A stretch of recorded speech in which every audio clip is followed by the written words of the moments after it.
I'm going to show how to use a micropipette to measure liquids, and it's pretty simple, but there are a few things to remember when using one. The first thing that you should check is the volume range that the pipette is meant to measure. So this one measures between 20 and 200 microliters.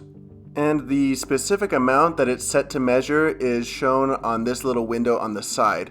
The top number in this case would be for the hundreds place, the middle number would be for the tens place, and the bottom for the ones place. So this micropipette is set to measure 120 microliters. You can adjust that setting by rotating the plunger button on top to whatever volume you need dispensed.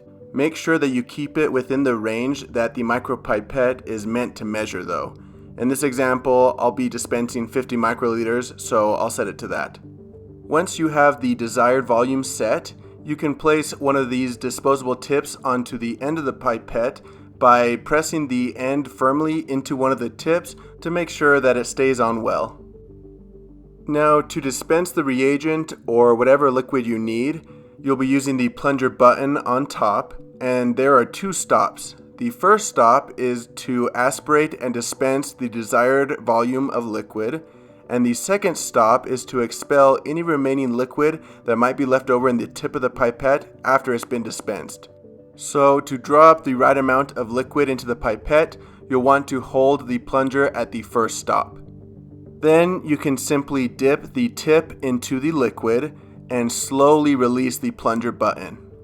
This will draw up the set volume of liquid into the disposable tip, which can now be dispensed into a conical vial or whatever container by pressing the plunger down to the first stop and then to the second stop to expel any remaining droplets that might be left over. Once you're done, you can dispose of the used tip in a designated container by pressing down on the tip ejector button, which will push the tip off of the pipette.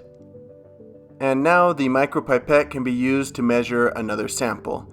Make sure that you use a new tip every time you're dispensing a liquid in order to not contaminate any of the chemicals.